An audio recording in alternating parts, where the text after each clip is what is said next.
Back to KTN Prime, and thank you so much for staying with us. It's now time for the studio deliberations, and we'll be focusing on two very weighty issues: the spate of Goonism and the political intolerance that has been witnessed across the country, which is quite worrying. Year and some change to the 2027 general election date.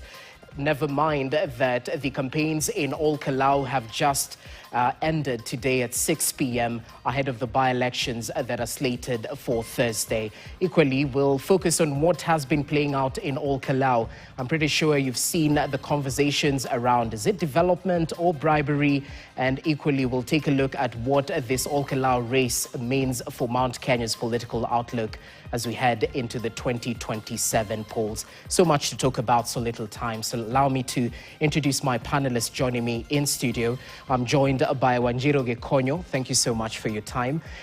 She's referred to as a public-spirited citizen with a raft of years in experience in terms of promoting citizen-led accountability. Thank you so much for your time, Karibu. Pleasure to be here. Equally joined by Dr. Barak Muluka, political scientist and strategic communications advisor. Daktari, karibu sana to our panel. Thank you. Great to have you with us. Equally, we'll be having a phone conversation with legislators who are currently in Ol Kalou constituency, because it's very important to get first-hand experience of what exactly is playing out in the ground.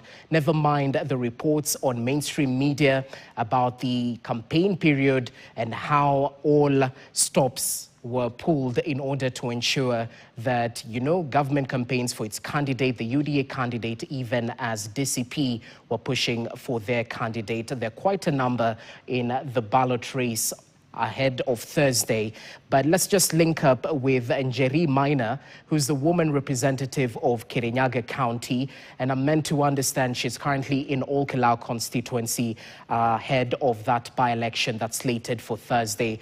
Njeri Maina, it's great to have you with us. Good evening. I hope you can hear me loud and clear. Perhaps let's start with the state of affairs in Ol Kalou, because just today, media has reported that some leaders allied to DCP, especially the Iala Member of Parliament, Kanini Kega, was targeted in a spate of political intolerance. Is this true? What exactly transpired, in case you have any more information, briefly? I think it's very unfortunate, and we are grateful that Kanini Kega made it out alive. And we have seen intimidation from government today. Kanini Kega was attacked. He was in hiding. He was rescued by residents of Ol Kalou, well-wishers. Myself and the senator for Kirinyaga were also trailed by a Subaru.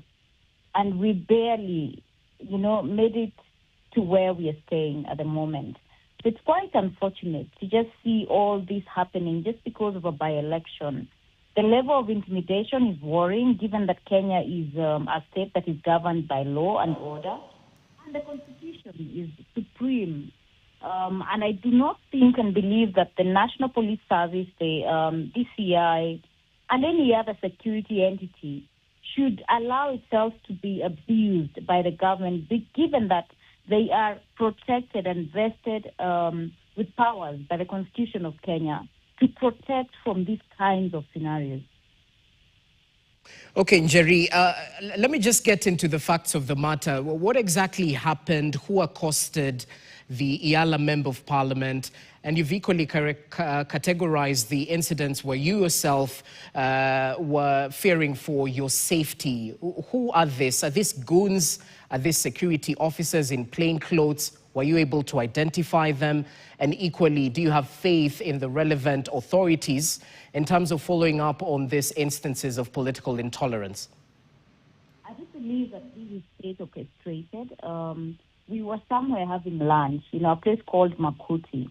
And that's when we got information that Kanini Kega had been attacked and had been threatened, and that he had been, even threatened to be shot and was shot at.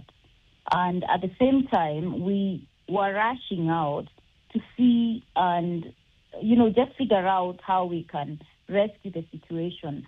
And a Subaru, a KDC 122W, that had been parked outside.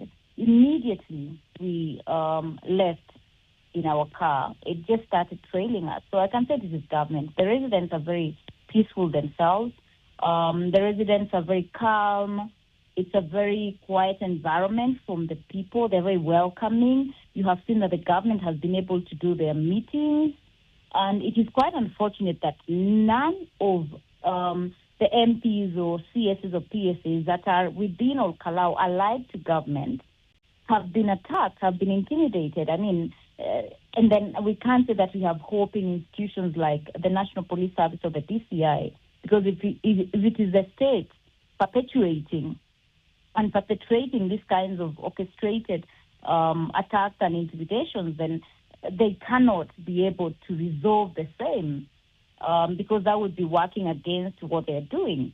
And I do think what I can call for is restraint from the government. Let them allow the people of Olkalau to vote peacefully on Thursday. There's heightened fear from residents that there will be state orchestrated violence. We have seen unmarked police cars roaming around. We have seen police officers who are in civilian uniform. And it is quite unfortunate. And if it is they claim that perhaps it is our side, then they can go ahead and arrest these people, because we don't want to drive this great constituency into anarchy just because of a mayor by-election.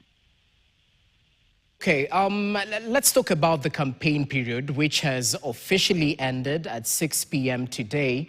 Kenyans on social media, those who follow mainstream media, so pictures, videos awash with instances of tokenism, if I can put it that way, in terms of development projects that have been rolled out in All Kalau constituency. Give us a scope, since you're there, of the money that is on the ground, including the development projects. And since you're a lawyer, I'm pretty sure you know the Election Offences Act criminalizes bribery, the use of violence, and public officers actively participating in elections.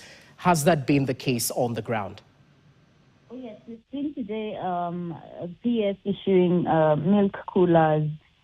We've previously seen gas. We have also seen boats being issued. We have seen a train. We have seen all sorts and manners of things. We have seen cash being dished out. And it is quite unfortunate that the IBC has these, prima facie evidence. On the face of it, they can see, it is very clear. It is as clear as black and white. And yet, they just fold their hands and say, well, what can we do about it? So I think it is also critical that we as we go ahead, we have that conversation on what is IEBC doing to ensure that it enforces the law. We saw just recently the Member of Parliament for Kitipiri being fined, but then we haven't seen any other person besides her being fined or being, being targeted in that particular manner. So it cannot be that IEBC is going to be selective in the way it applies the enforcement of the law.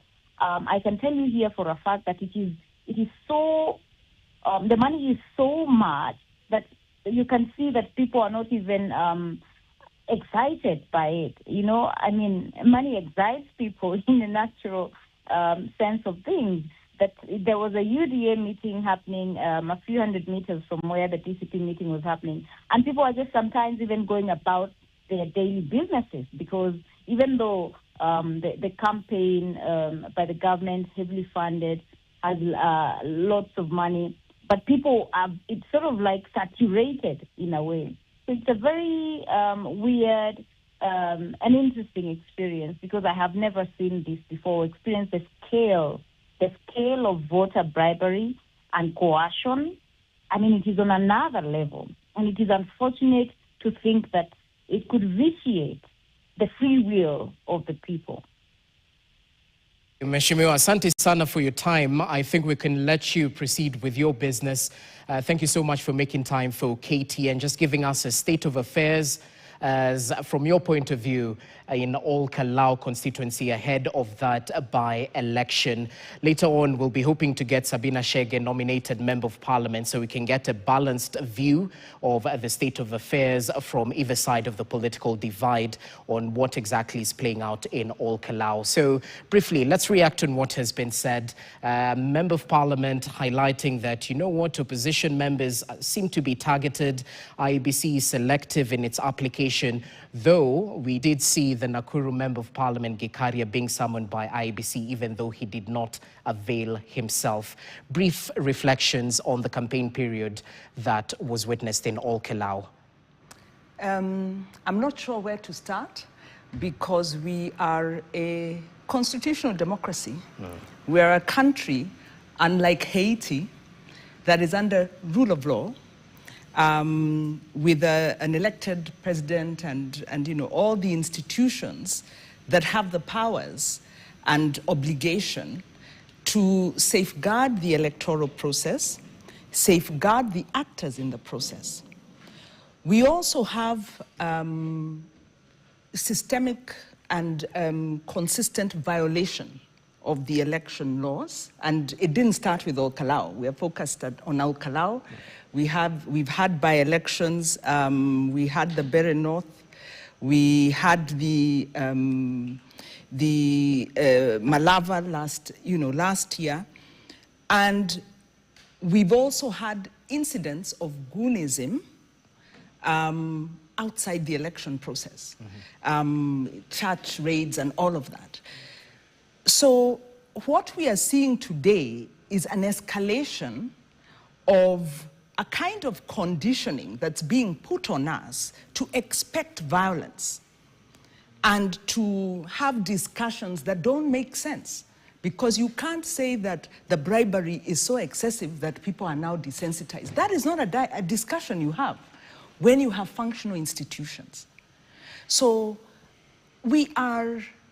something is very wrong. And CJ Maraga today was at the Institute for Social Accountability offices, because these unmarked vehicles that have been abducting young people since 2024 that are thought to be linked to the DCI, were there circling and tried to access the building. Now, this is a national civil society organization that does budget education, which is a constitutional, really that's a constitutional act. The government should be the one doing that. And you had so the CJ said that Ruto's is a criminal enterprise, and he also said this is not Haiti. We have to recognize we cannot go on. To have shots fired at a member of parliament, at anybody around an election, is, you know, I think we are reaching to a point. This is a Kofi Annan moment. If you go back to the 2007 post-election violence, which had an element of political actors, and, you know, of course, William Ruto, ICC, you know, was part of that process. There came a time when it was evident the state cannot act. The IEBC is really not up to the task so far by what we've seen. They seem to be operating on a very, on a script that is really not in line. Their response has not been in line with the scale of the violations and the risks to the lives of Kenyans, to the well-being of Kenyans, to the possibility of civic violence in this country, because we've been here before. So what happened is, when institutions failed, the citizens stepped in. At that point, we didn't have a constitution like we do now, and we are at a Kofi Annan moment where we say the state has failed. Public CSs, PSs are being used to campaign. Government is pouring money contrary to, you know, civil society are going to court to injunct the speaker of the Senate and the Speaker of Parliament. This does not make sense. And this can't be tolerated. Yeah. And so something has to give. Something definitely has to give, but just to throw a spanner in the works, I think CSs were approved to engage in partisan politics. I think there was a Supreme Court ruling on that they're political appointees, so they were given the leeway apart from other public officers. I think CECs as well, but still, we've seen PSs, the weight of government machinery in all Kalau. Moluka, as you come in, and perhaps let's move this conversation forward, focusing on the spate of Goonism and political intolerance before we get to the freebies being handed in all Kalau. Tomorrow's edition of Kenya's bold newspaper, The Standard, points a blaming finger at the powers that be, the men at the helm of the Interior Ministry. And if you could have the front page, there you go. The headline is all to do with the irony, because at the end of the day, we've had the powers that be talking tough against political intolerance. We've seen some semblance of action where even today, I think up to 8 people were arrested after the violence that erupted in Kisumu and Nyahururu over the weekend during Linda Mwananchi rallies. But it's not enough. That's the point we're driving home, I think, through that particular headline. So talk to us about how to deal with this issue of Goonism.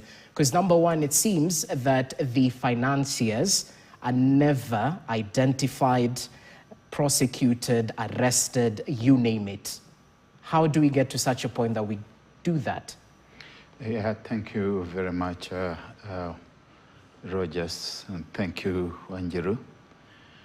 I don't know how we will deal with goons because this does not appear to be a sporadic happening, that some people are gathering themselves in certain environments and deciding that we will be goons and we will go out there and we will disrupt activities.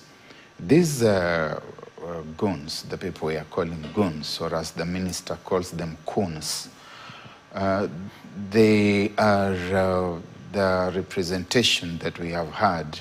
If you see a tortoise on a table, please understand that somebody has put it there because it cannot get there on its own. We are seeing that the goons alternatively escort the police and the police escort the goons. So the two must be working hand in glove. And who are the police? The police are instruments of the state, and they are there to maintain law and order. So if they will look on as goons go about their gangster activities, and if the goons will also come in and help them, as we have seen consistently now for 2 years, then we must only logically conclude that they are working together. They belong together. The owners of the goons are the state. That we have seen the goons raiding the All Saints Cathedral. They have been captured on camera, and you can see their faces, their features. Those who seemed to have been arrested were released a couple of hours later, and nothing has happened. So they have got their owners, and their owners appear to be very powerful people in the state. So how do you deal with a state that has gone rogue? That is the question that you are asking me. The state should never go rogue because there are institutions that are supposed to be watchdogs over the state. And the foremost institution is Parliament. But Parliament itself has become a lapdog in the arms of the state. It has lost all relevance. It has lost the respect of the citizens. But that does not seem to bother members of Parliament. And so what happens when Parliament, who should be the people's watchdog, fail? then our experience in this country indicates to us that power reverts to the people. And power reverts to the people. We have seen that happen twice in the period 1988 to 1991. The people moved to insist that we must remove Section 2A of the Constitution to restore this country to multi-party democracy. That did not come from Parliament. If anything, Parliament was insisting that the state of things in the country was quite all right. Okay. And they were telling the president in Kasarani that we have gone around the country and people are very happy. They say we must have a one-party state. So the effort came from outside Parliament. In the effort to bring about the 2010 Constitution, once again, came from outside Parliament. And therefore, the message that this state is giving the citizens is that we are defeated and maybe it is time for the citizens to take over. Interesting sentiments right there. Before we get to canvass the issues, allow me to bring in nominated Member of Parliament Sabina Chege, who's joining us via way of phone. She's currently in Ol Kalou constituency, being involved in the preparations ahead of Thursday's mini polls, bearing in mind that the campaigns have just ended. Sabina Chege, it's great to have you with us. Thanks for sparing time out of your busy schedule. Let's start with the claims that are surfacing from the spate of political intolerance that has been witnessed even in the larger Nyahururu County. We just talked to Njeri Maina earlier on, and she hinted towards the state having a monopoly of violence, especially since it's only opposition meetings that seem to be disrupted in one way or the other. You've been there. Do you concur with this particular narrative? What's your take on political intolerance and how it has reared its head time and time again? Thank you very much and a good evening. I want to say that we have a generation or a clique of politicians who are very insincere. And whether it comes from the opposition or the government, I'll say no one is justified to disrupt or even to engage in Goonism as we have seen. But the saddest bit that I've seen in the recent past is that we have people who have even managed their own abductions earlier. We have people who have disrupted their own meetings. And so then there's a lot of this blame game. And at the end of the day, you ask yourself, who do I trust? Who is speaking the truth? Is it the government or the so-called government, or is it the opposition? And so there have been warnings given before. And if I take the example of Nyahururu and what happened, I was not there. Nyahururu is not in Ol Kalou, neither is it in Nyandarua. It is part of Laikipia County. And so what I saw, I can only comment from what I saw in the media. And I saw my governor, initially Governor Kangata had indicated he will come to Ol Kalou, and we saw the DCP party leader asking him not to step in Ol Kalou because he did not understand. He had not been here before and he did not understand the politics that were happening.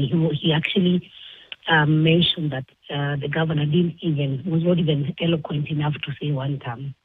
And so he was warned not to come to Ol Kalou, and he chose to go to Nyahururu. At the same time, when I watched my governor last night being interviewed, he said his governor was attacked, his driver was attacked. He said he was shot, and he was not sure whether it was a rubber bullet or a normal bullet, and also said he was totally immobilized. And he also mentioned that he was rushed to hospital.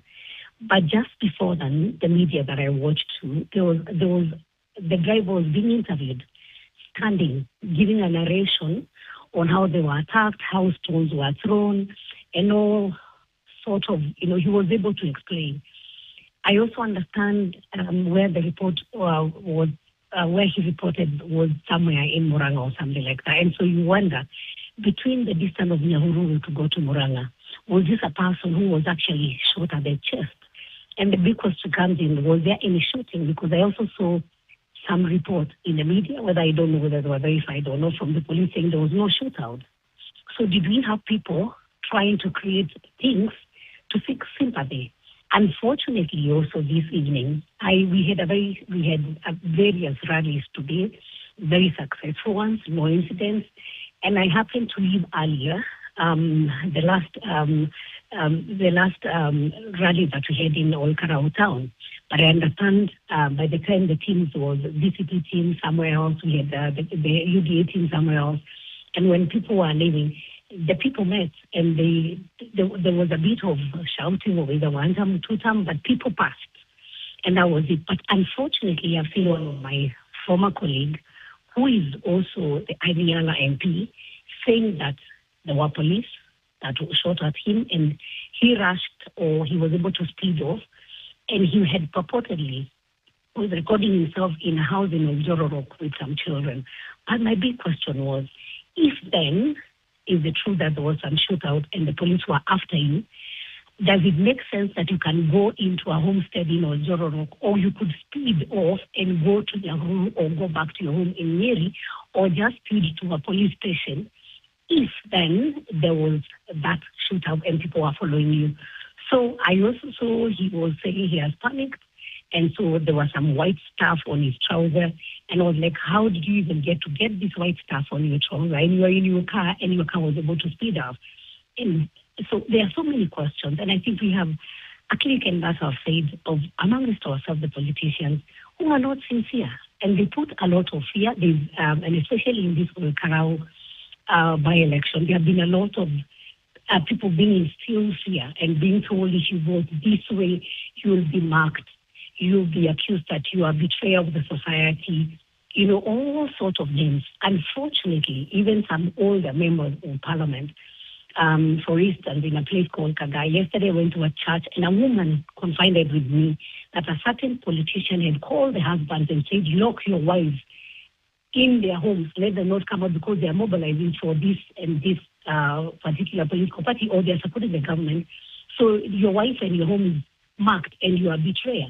But the same woman tells me the person who is calling me a betrayer has a borehole that was going to be for the community, was dug in his compound, and he has another borehole. He doesn't share water with us, but the government has come in and dug a borehole, and that I'm enjoying now that water. I want to tell me that I'm a betrayer of my community. How? So there have been a lot of things happening, but I think what we need to ask ourselves as Kenyans is that who are we voting for? Do we vote for a person because of affiliation with a specific political party, or because the person follows an individual, or do we then sit down and analyze what is their manifesto, what have they done to the community? Because a lot of the politicians now who are out there and under limelight, if you go back and ask their constituents, what have they done in the constituency, you might find that they have not done anything. Fair point, Sabina. And before we let you go, the claims that perhaps IEBC is selective in its application of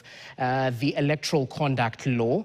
We've heard that from members of the opposition. What's your take when you see that the Kipipiri Member of Parliament was fined 1.5 million, but the Nakuru legislator who was summoned failed to appear, sort of repeating the script that was written by the Kisii-based legislator after the Keumbu attack, who was summoned and still failed to appear. So is there selective application of the rule of law from where you sit, briefly?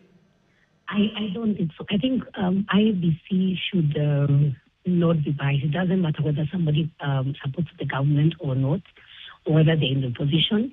Rules are rules, and laws are laws, and they should be followed. I have been a victim previously in the year 2022, where I was summoned by IEBC, and I thought they treated me very unfairly. And I moved to court. And I moved to court and was able to justify myself in court. So it also depends with an individual, and also depends with what the crime was, because the issue of the Kipipiri Member of Parliament, clearly she had told the people that if you see an outsider, they should not be allowed in Olkarau. That was, I think that was the accusation, but that is a fact. It was there in the media. For the member of parliament for Bahati, I think it was a purportedly voter bribery. I am not so sure whether he appeared or not. I've been in the booth, I've been here, so I'm not so sure whether he appeared. Well, he didn't appear. We can confirm.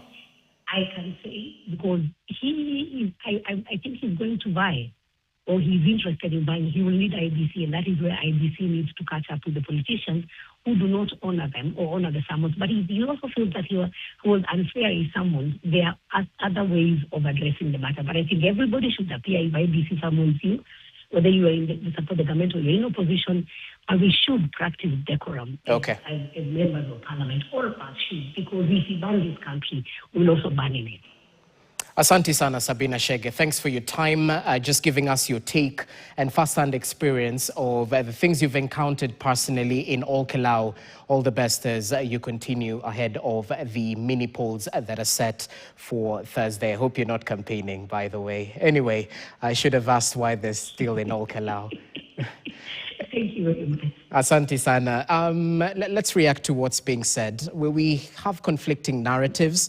If you're pro-opposition, you are being targeted. If you're pro-government, then they're simply seeking sympathy. But at the end of the day, ndovu akipigana nyasi umia. So Kenyans are caught right in the middle. How do we counter the narratives from the political class to ensure that the state of law, the state of peace and security ahead of by-election, or generally in the country, is the norm, rather? Your question says it all, because our political class are happy fighting, taking this, really to the lowest level. That discussion is the kind of discussion you'd expect to have around a dinner table. In that, how are you talking about, this is the case of alternative facts, that people are abducting themselves, people are shooting at themselves, that they are instigating violence. It doesn't matter what a political actor does. What matters is what the institutions charged with law and order do, and do consistently. And this is what hasn't happened. And I will keep going back to 2024, because what we are seeing today is a continuing script where young people came up and challenged the government, and in fact almost overthrew this government, because they rejected the impunity, the violation of court orders, the largesse and corruption that then forced punitive tax measures. And young people said, we are not going to stand for this. The political class was shocked by this and has responded with violence. So this idea that politicians are instigating their own sympathetic kind of violence, how do you then explain the goons that have been raiding church,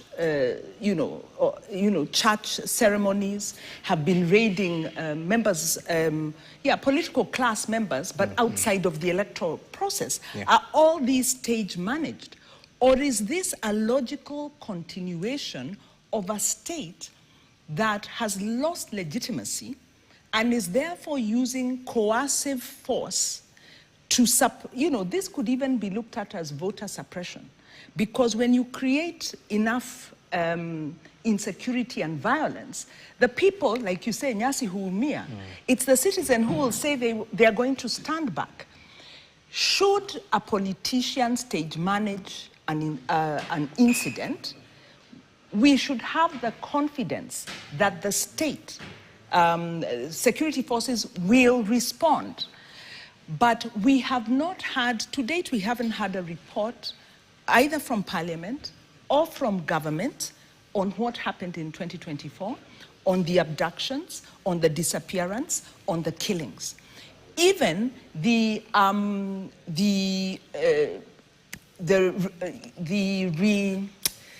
funds that were given out to the victims were done without the accountability that would have supported a restitution process. because we didn't get to see these police officers that caused these deaths.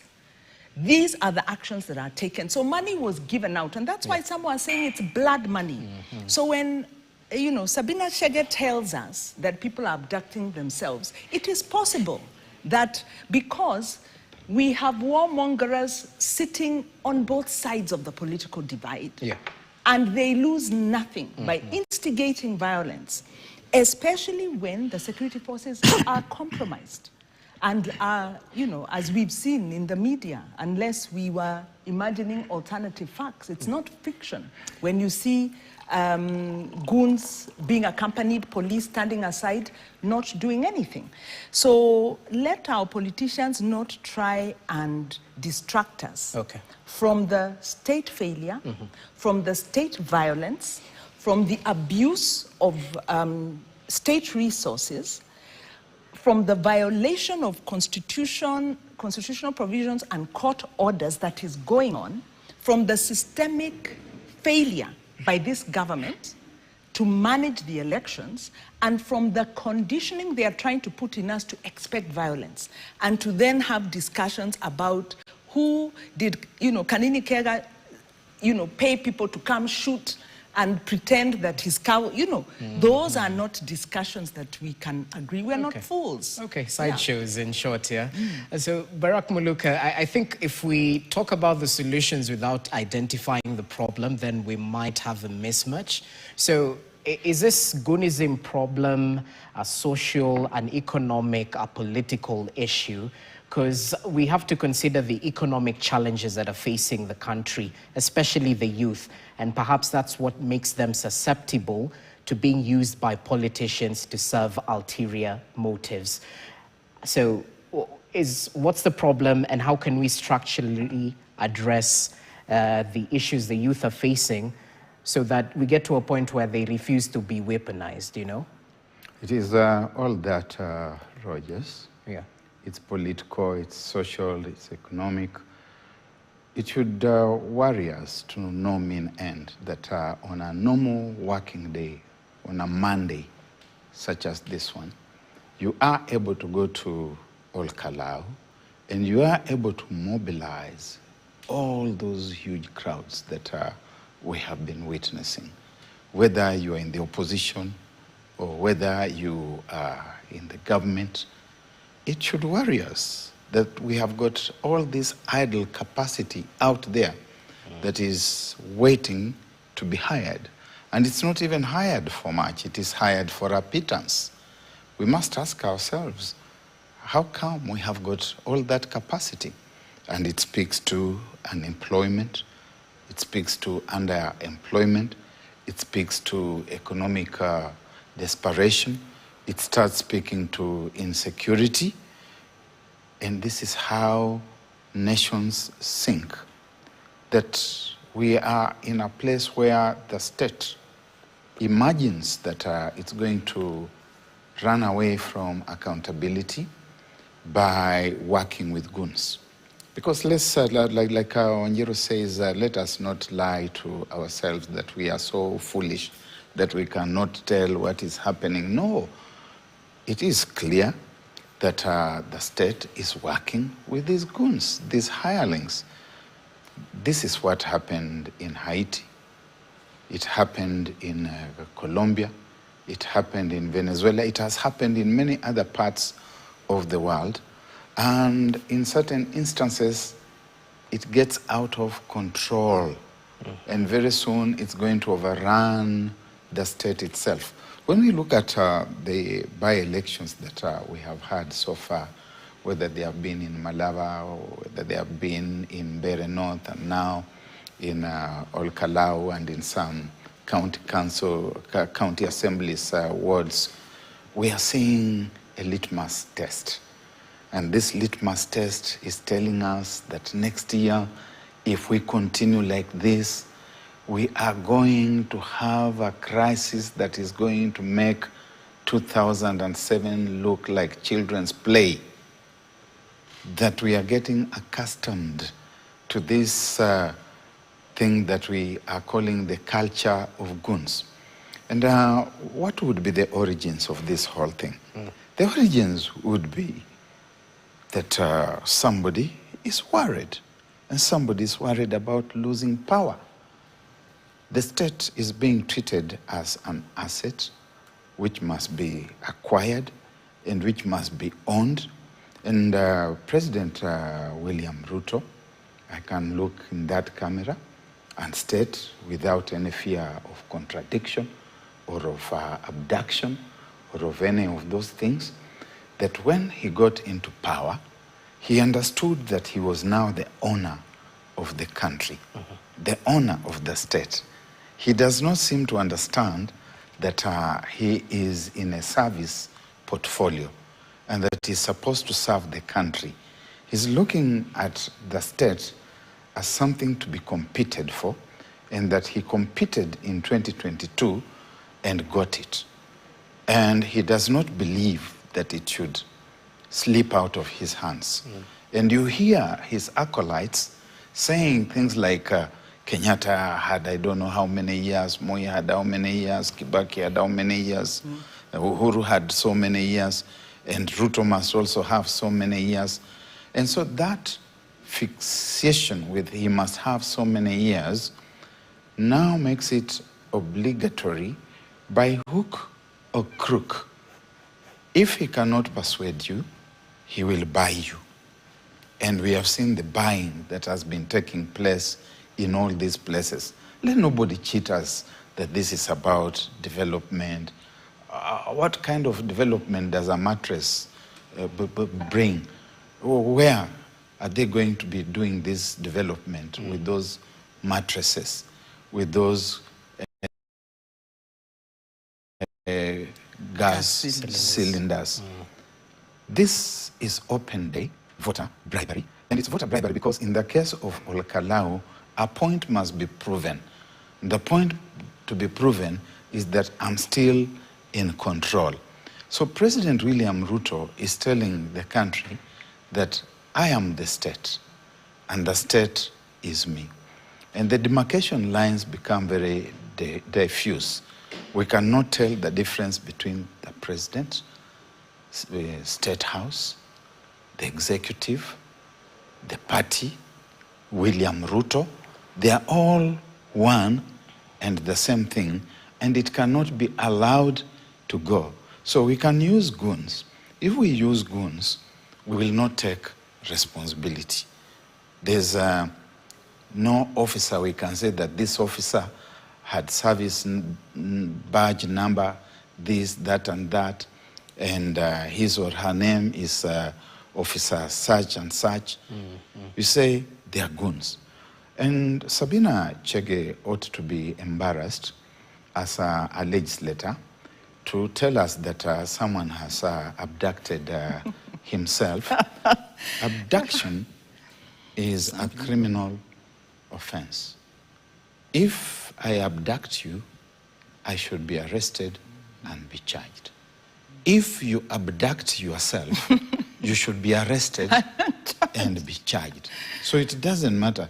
Shooting at somebody kiholela is a criminal offense. Yeah. If Kanini Kega has shot himself, he should be arrested and be charged with the offense of shooting someone. And they will prove in court that that someone was himself. So, to recap, we are on a very, very slippery path. And if State House listens, they must go and revise their script. Because ultimately, it doesn't matter who is behind these things. The buck stops at State House. The buck stops with the office of the president. The buck stops with William Ruto. And his legacy risks being the legacy of a failed state. This is how states fail. If we do not stop this thing now, next year, this country will go to the dogs. Well, I was going to say something as you were speaking. First, I was going to say, after speaking so boldly, make sure you don't abduct yourself. No. Because you're tending towards that possibility. I'm not abductable. Yes, well, it may be your self-inflicted abduction. The only thing I'm waiting for, yes, after I've finished all this talking, is to drop dead. And I will continue talking until I drop dead. And it doesn't matter where it comes from. Right. I then also wanted to add this thing about the expectation of William Ruto, because William Ruto is a political phenomenon, really. He's had many firsts. He ran for the presidency and scored, he's the first to win first try. First try. And so he's had many firsts in his career, and it seems he may be the first one-term president that we have. Sure, purely of his own making, because he, and I keep saying this, William Ruto campaigned on a very impressive platform. He made promises to Kenyans that, people who knew about his association with the ICC, the Central Kenya, actually said, let's give him a chance, despite this really dark history, because the Kiambaa story is a very dark story. And then he failed to deliver through, his own compulsion. So the events that have happened in Kenya are, I think really I agree with Barack, they are not external events. They are about state mismanagement. They are about high-level arrogance, failure, to really observe basic principles of good governance, economics, and rule of law. But the point I wanted to make is two things. We are talking about goonism. It's very interesting that in this day and age, we blame the youth who are being mobilized. In the 90s, the term was political warmongering, because that's what it is, because they are being mobilized. And these young people are not mobilizing themselves. Then let's go to the CPEV. This is the post-election violence report. And we try and see what the similarity is. So the Commission of Inquiry into Post-Election Violence, the WAKI Commission, found that political war and violence during elections were highly organized by political elites. Mobilization was achieved by weaponizing unemployed youth, forming ethnic militias, exploiting historical land and economic grievances to pursue political objectives. So key findings were elite culpability, weaponization of youth, exploitation of grievances, institutional failures. CPEV findings formed the basis of Agenda 4, which were aimed to catalyze deep constitutional police and land reforms in Kenya to dismantle the root of systemic political mobilization. So what we have is a failure to complete this process. And if we look at this issue of police reforms, we know there's the Maraga, the latest report, because there are many, Maraga report that decries the failure of the vetting process, because there was a vetting process that was supposed to take root to root out the rot in the police, because when you have deep embedded corruption in the police force, it's very difficult to advance a governance agenda, because the investigators and the prosecutors are really working against the public. That process failed. It moved up to a point and then it was undermined. There was also supposed to be the merging of the administration police and the national police. That happened, but according to the Maraga Commission report, that left a gap in the community policing level. And this report was published in 2023. I think the findings, the report was prepared based on the status in the country around 2021. And so when you see this goonism, political warmongering and mobilization, you're looking at a very weakened police that has lost the bottom layer that is supposed, you can't mobilize a youth anywhere in this country without them, they belong in some constituency. Okay. And so if you had effective community policing, they should, these people should be traceable. Mm-hmm. Of course, the Maraga report also, the report's never been released. Funny enough, that report wasn't even tabled in Parliament. It's being implemented, but we don't have the report. We've got a summary of it, showing how scared the state is of what is the status of our security sector. Mm-hmm. So it talked about understaffing, it talked about morale, it talked about a leadership that key security positions were so compromised that we needed a kind of caretaker agreement where they would step down, be given some grace to move aside, and fresh leadership appointments made to secure the integrity of the security forces. This includes the DCI, this includes, NIS, just looking at the entire security apparatus and saying they are so compromised. All right. So what we are seeing, much as, Sabina Shege is trying to take us into the weeds to have this discussion about who did what, we are looking at systemic state failure that benefits the political elite, and the competition is about the state trying to hold on to power. And I think Barak has talked about that very, very well. So let us not lose sight of the fact that once again our political elite, as is documented from the post-election violence of 2007, 2008, we are in exactly the same place we were then. Same actors are in play. And I am less optimistic than you. I don't think the president has the ability, William Ruto has the ability to listen and do something. I think we need the stakeholders to come out as they did during, by the time Annan came into Kenya, the business community, religious community, civil society had stood up and said, we cannot continue. The country is at a standstill. So we don't have to wait for a descent into violence. We need to nip it in the bud. Okay.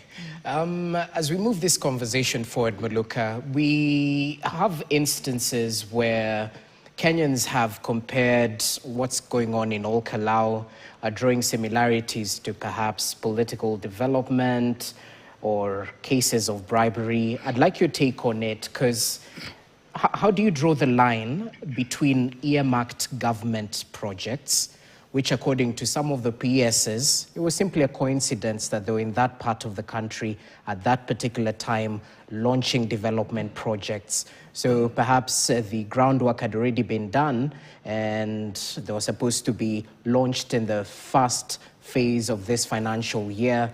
Hence, that's why there's government PSs on site. They seem to be hinting at that.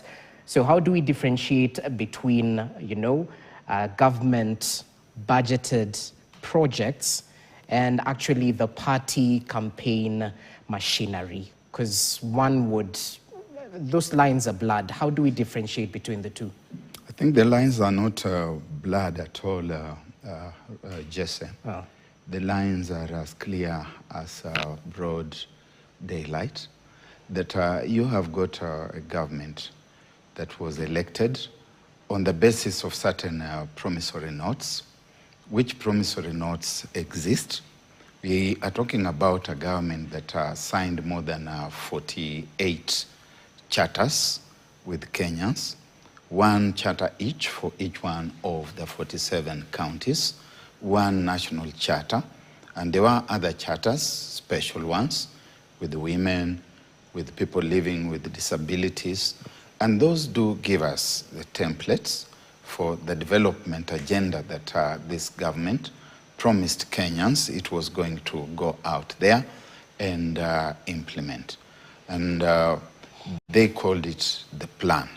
And that plan worked out into a 5-year development plan for the country and finding convergence with other existing visionary programs like Kenya Vision 2030. You find right where to plug in, so you budget.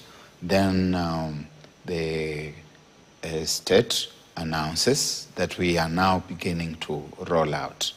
And if the rollout includes giving us mattresses, they tell us that they are going to be mattresses, they're going to be part of it, and the people of Emanyudia should expect that their mattresses will arrive on such and such a day, that the Kadogo gas cylinders will arrive in Huisero on such and such a day, they will arrive in Ikolomani on such and such a day, in Ekero and in all those other places.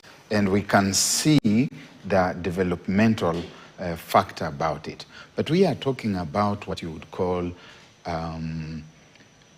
kiholela unleashing of funds. Look at the thing that is being called Nyota, that lacks accountability completely.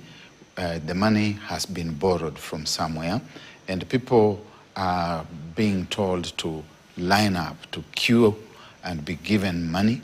Some are being given 5,000, some are being given 20,000.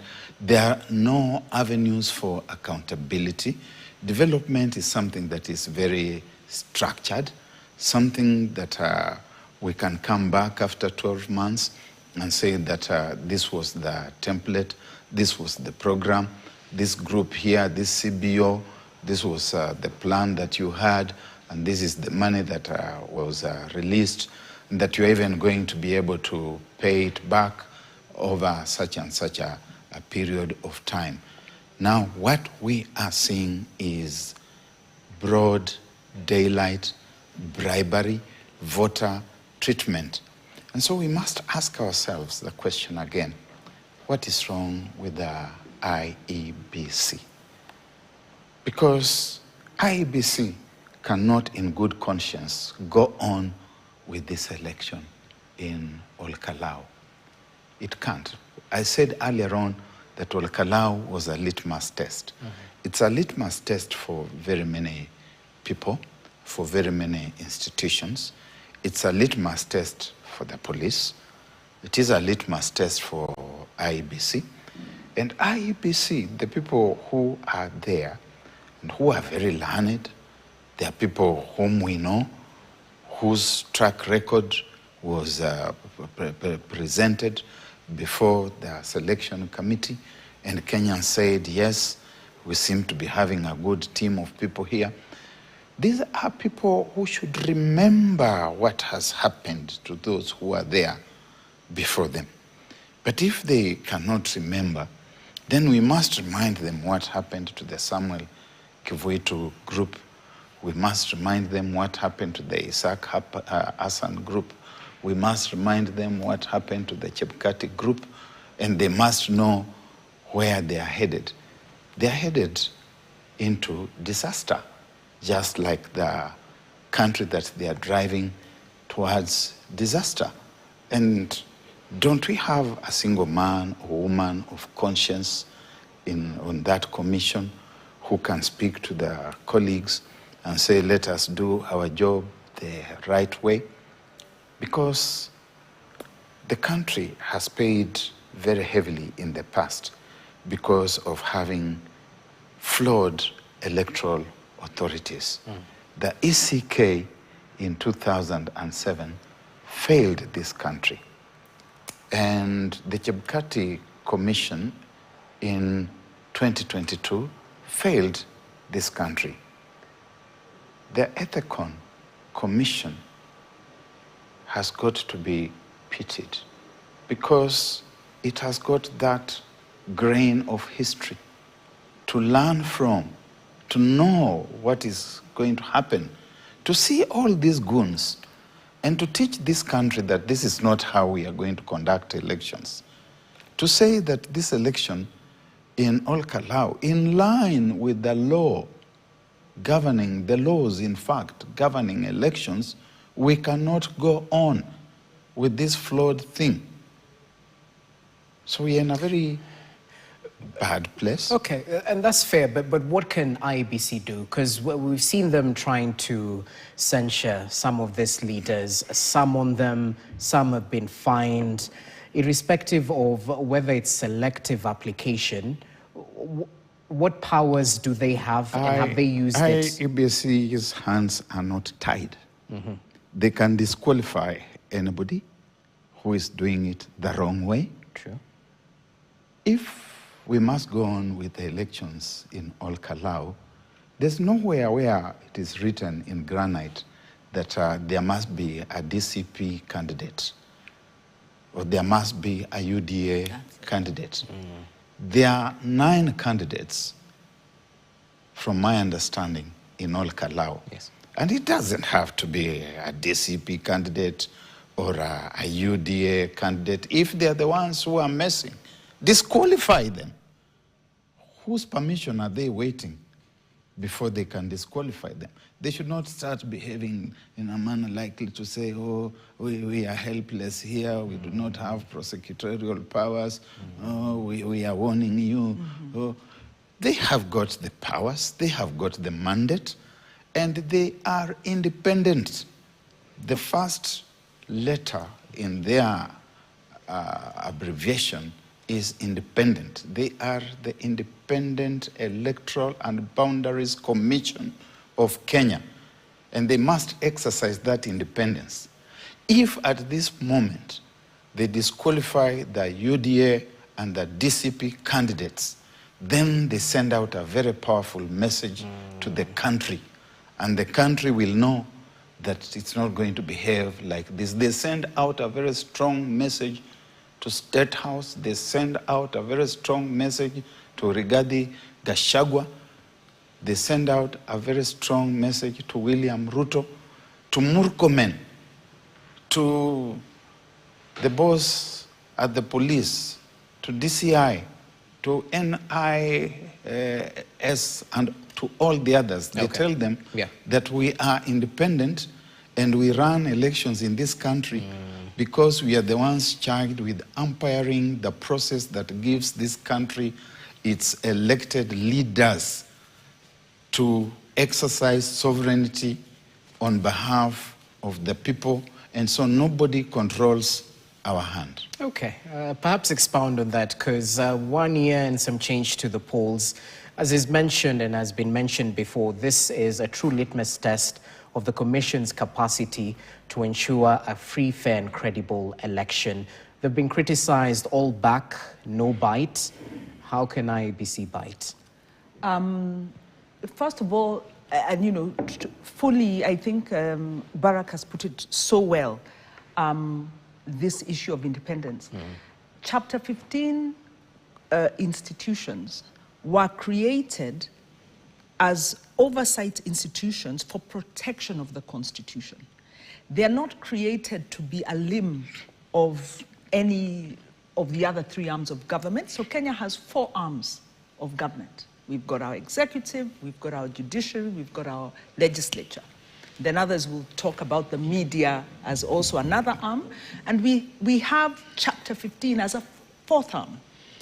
So what is lacking is the leadership. If you go back to, first of all, Kenya is a country built on resistance.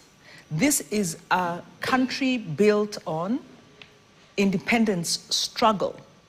Our independence was not granted to us out of the blue. It was based on struggle.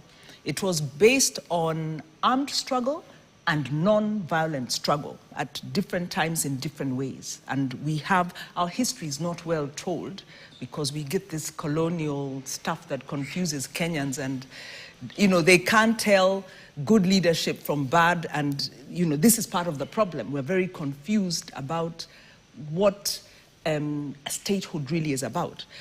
Our multi-party based on struggle.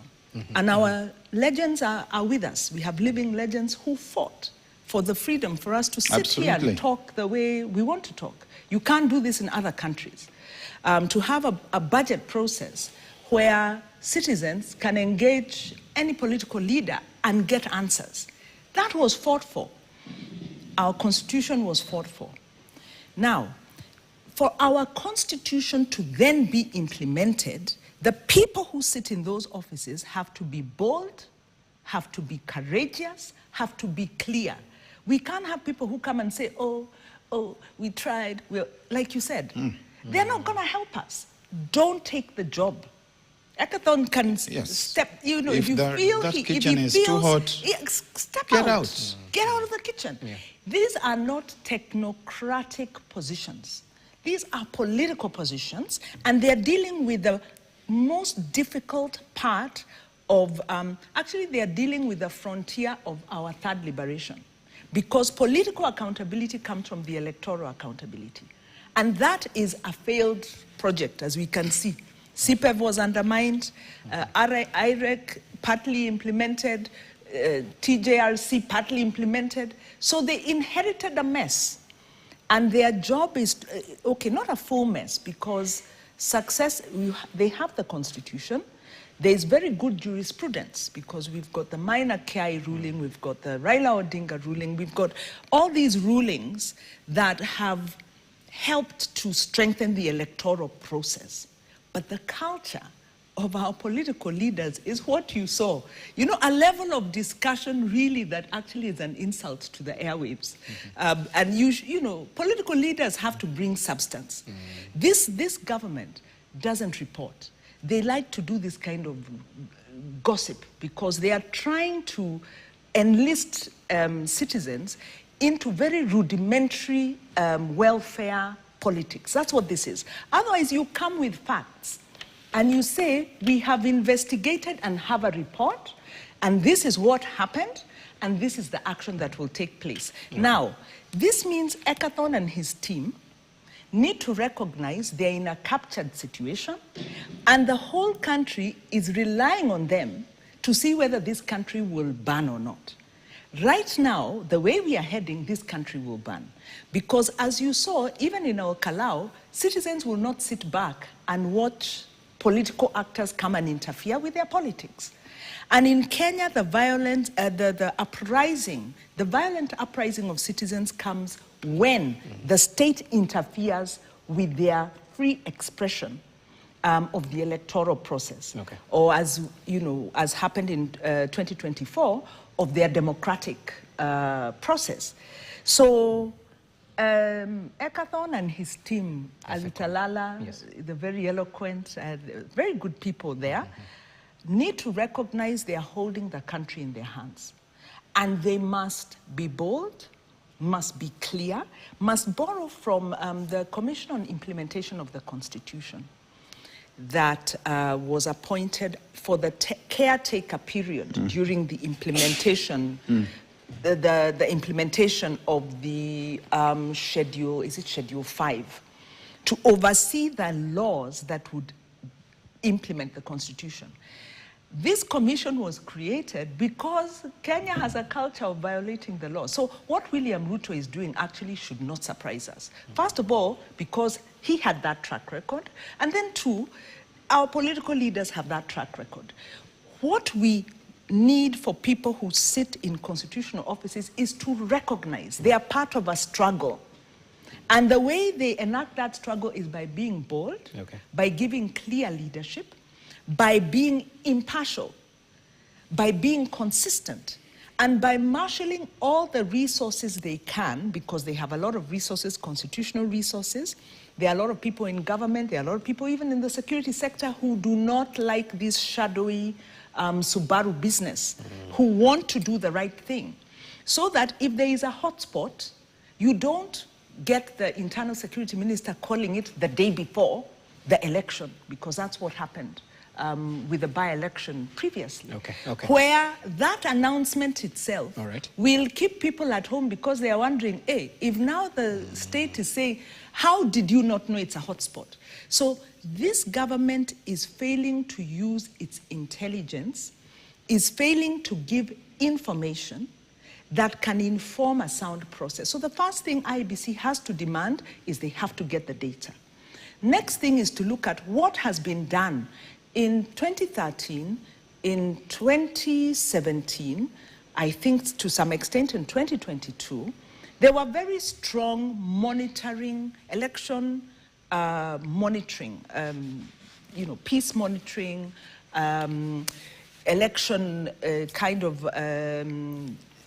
speech monitoring systems that are very localized. Okay. So if IBC doesn't have that, they better put it in place. So they have to be proactive, and they have to let Kenyans know they are in control, they can be trusted, and that they have taken the measures to secure the process. So this nonsense of our political leaders behaving badly, whichever side they are on, should not be countenanced. Absolutely. And where the state then is advancing, using violence, they need to call it out, and they need to use the mechanisms that that are there. Okay. But in the failure of IBC, because so far they have engendered no confidence, we are left to our own devices.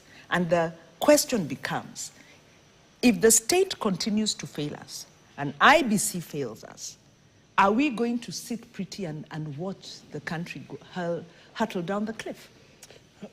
Well, we wouldn't want such a scenario, and I hope they're listening, watching, and they will action in terms of being proactive rather than reactive. In other words, we are yes. saying yeah. KEPSA should not wait until after violence has overrun the country. That the faith-based community should not wait.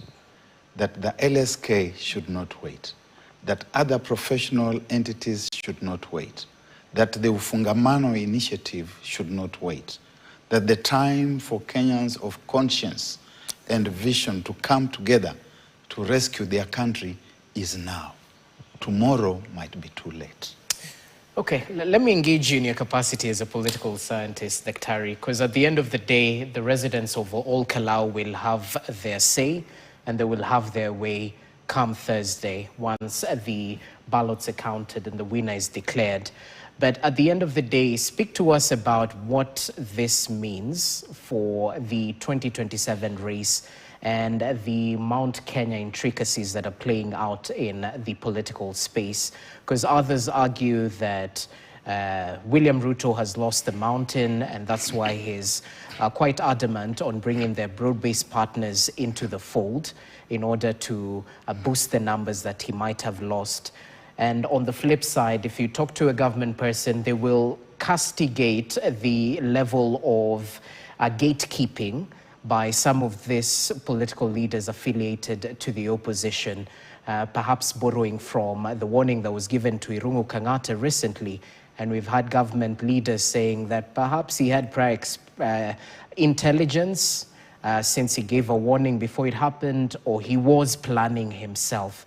So this aspect of gatekeeping in Mount Kenya region, that to get to the people you have to go through me, will it apply in the 2027 polls? Yeah. Thank you once again. I think Wanjiru is going to be better placed to talk about that as an indigene of that area. Why? Because I'm from Central Kenya? Yes, Why? I know you are from Murang'a. In fact, I can place you right to the into your village. Go for it. I know where it is. But that notwithstanding, okay, we can talk about it. And I have said a litmus test. Yes. It's a litmus test, and whether the victory is going to go to UDA or it's going to go to DCP, I think there's something lost. There's something lost in the sense that UDA, we have seen how they have abused the electoral process. I can't say that without fear of contradiction. These are things which are happening in the open. You can see the levels of voter treatment. You can see the violence that can only be attributed to the state. And so if you get a victory out of that kind of flawed process, there is nothing to celebrate. In fact, you should not sit somewhere and start thumping your chest and saying, that we have won. If DCP wins this election in Olkalau, again, something is lost. Something is lost in the sense that you have an individual who behaves as if he owns people. He behaves like some kind of slave master, slave owner, who says that he is the alpha and the omega in that region, and that you now start seeing people getting hardened to start following the straight and narrow path because they must secure their political future. I do not know what makes these political things matters of life and death, that I will not stand on any principle. If he has said that I should jump, I will jump. If he has said, are you going to see defections? Because that element of fear is already seeping into the spines of the political class within the mountain. And I think it is very tragic when someone says, stay out, do not come here, this is a DCP zone. That is the space that we have secured. We secured it through iron and blood, sweat and sacrifice. That Wilson Leitich used to tell us that if you come to Nakuru and you flash your 2-finger salute, we shall cut those fingers, we shall chop them off. Now that is the same language that Rigathi Gachagua is speaking in the mountain. Kenya must be free. That if Linda Mwananchi wants to go to campaign for somebody, let them go and campaign. Why is it that you are afraid of people who even want to come and support your candidate to come there? You're telling Irungu Kangata that you cannot come here, that you do not even know how to say one term. You are telling Dindi Nyoro to stay away. I think William Ruto and Rigathi Gachagua are two sides of the same coin. Interesting. As we finalize, would you want to... To add to that, no, I think he's put it very well. Other than to say that, you know, I come from, of course, the progressive bent. I'm a big constitutionalist, and yes, I'm from central Kenya, but I'm married actually in Nyahururu. But you're from Morana. No. My dad is from Thika, from Mangu, but I'm married in Nyahururu, so I'm actually closer to Olkalau. We drove past that fracas on I know you're Sunday. home. I can place you there. Welcome, Karibu. We'll speak off air. Yes, we'll speak off air. We'll speak off air. But central Kenya has really been, at every turn, on the wrong side of, you know, constitutional politics. Constitutional implementation because of this kind of, and I think you could say the same for, you know, these major voting blocks that have been more around the, you know, the political kingpin. Yeah. Unfortunately, our devolved government was supposed to cure that problem. But what William Ruto has done particularly, I mean, Uhuru to an extent, William Ruto particularly, is this recentralization. Because the whole idea behind getting resources to the local level, and these resources are supposed to go up to 30%, supposed to go to the local level, so that your biggest interest is in your MCA. Because your life is affected by the MCA. Yes. Your access to water. You know, agriculture is a mainstay of this country. It's a county function. Health, county function. So we have been taken back into this big man, big woman politics, whereas, properly speaking, Yes. our biggest Achilles heel actually is the MCA. And when you look at this violence that's going on, a good amount of it is actually around the MCAs. So we need to shift our focus and say, we want this citizen-led development. You were talking about youth in development. You cannot develop a country like Kenya's, with the kind of economic and social structures we have, through a centralized model. The beauty of devolving is that you create opportunities at the local level. So we need to flip the narrative and get out of it. Now, sorry, Sabina is my friend. We know each other, you know, from a while back.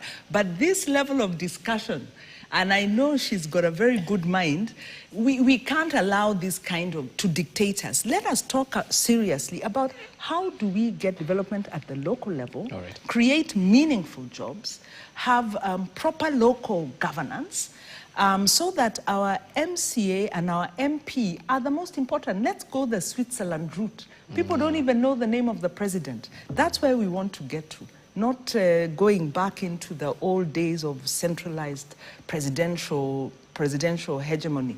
We were tired of that, and I think maybe the onus is on us to begin shifting the narrative so that we can shift the mindset. But for now, I think we are in a crisis mode, and the first thing really is to, you know, stem this political violence and mobilization that is threatening to derail all that we've done over the past 20 years. Let's see what action will be taken 1 year to the polls. We definitely hope for a political goodwill, which at times is a major driving factor when it comes to reforms, whether in governance or the political landscape in the country. But well said, lady and gent. I appreciate your time and your input right here on KTN Prime. That's how we finalize today's edition. Sorry for keeping you up late. Well, you're doing matters of national importance, civic education, as some might argue.